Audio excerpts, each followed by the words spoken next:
The reason that they died, there was decades where scientists were saying, listen, these fish are dying.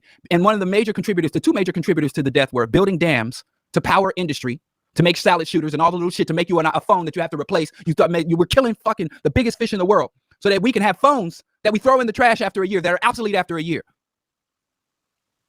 I went to get a new phone and the guy tells me, oh, this phone is future proof. I'm like, what the hell is future proof? Well, you're able to keep it for at least two years. You know, because of the software and everything, it won't go. And I'm like, you think 2 years is the goddamn future? So y'all literally making me selling me something that you're telling me that will be garbage very soon. And if I want to pay a little more, I can pay for something that will be garbage a little less sooner. And for this shit, we're destroying the ecosystems of the planet because we believe that we are somehow not animals, that we aren't dependent. Anything that kills the goddamn fish kills us. Anything that kills anything with the central nervous system, with a circulatory system that has to consume air and food and excrete waste, with all this technology, all these wires I have, all this microphone broadcasting to the world, I am an animal. I need a clean environment. I need nutritious food, just like all the other animals. And if other animals and systems are dying, I depend on those systems. My man James said we gods and royalty. We're going to find out real quick. If we royalty, let me tell you something. Nature is the guillotine. But anyway, what I want to say is that for economic prosperity, the Chinese are destroying their own ecosystem. Asia has one of the most diverse, after Africa, Asia has the most diverse ecosystem in the world, the largest amount of biodiversity over the widest amount of territory. They go from, unlike Africa, you got everything from the Arctic tundra to tropical lands in Asia. Africa is mostly tropical. And for cell phone 5s, I wouldn't trade all the cell phones in the world for one goddamn sturgeon.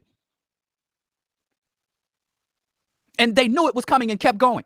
They did a measurement. Will we sacrifice this fish for some numbers and some decimal points on a chart? And for many years, people like Farrakhan and even my beloved Dr. C, I'm calling out people I got mad love and respect for. But there's nobody and nothing I respect more than the truth. So if you see me calling out people I respect and you see me one day criticizing them and the next day advocating that you go buy their books or tune into their shows or whatever, it's not a contradiction. But people like Farrakhan would advocate that we do what the Chinese did. Dr. John Henry Clark would say that we should look to Asia, China and Japan that came out of colonization and opium wars, drug addiction, that came out of a nuclear holocaust and were able to build strong economies that rival the West. Even in the United States now, they're like, oh, we should do like an Africa town like they got Chinatown. We need an Africa town, little Africa, little Ethiopia, like they have. All my life, since I've been fighting for the liberation and empowerment of African people, people been telling me about what the Chinese did.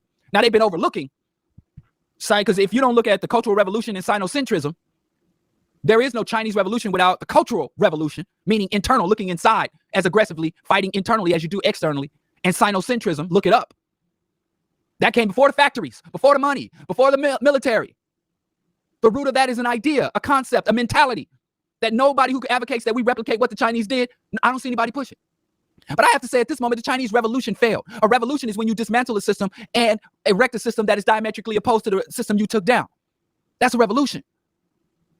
What happened in China was a reformation. You heard of the Protestant Reformation, where you had the Catholic Church, which was corrupt, delusional, racist, anti-Semitic, or whatever you want to call it, the Catholic Church. And then you had a Christian Reformation or a Protestant Reformation. And then all you did was create a second institution that had all the characteristics of the first one.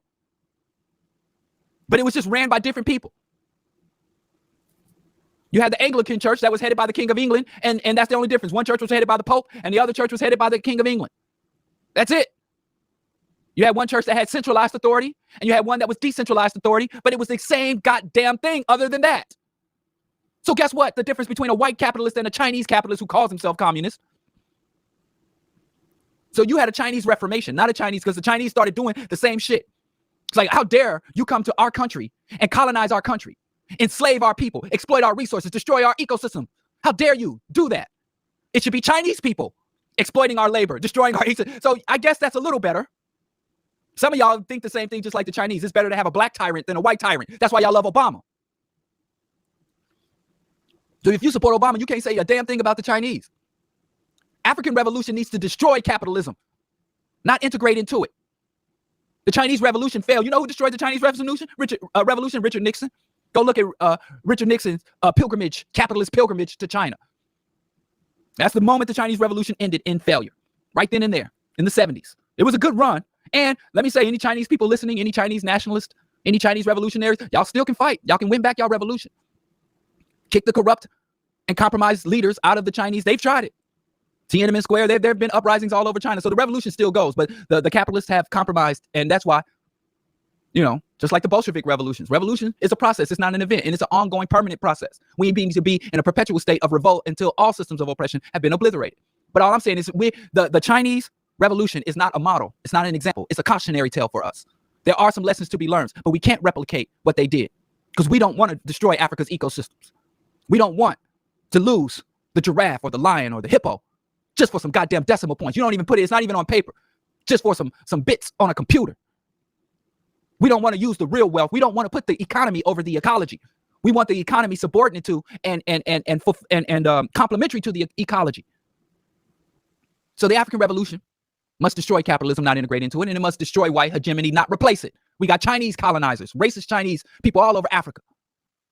When you replace your oppressor, you have failed. Your oppressor wins. Your oppressor wins. It's a greater victory than the white man oppressing you directly. Neocolonialism has been more profitable and effective with black people in control than traditional colonialism.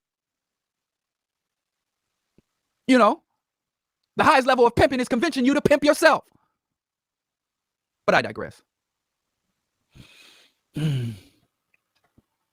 I continue to digress. Let's move on to the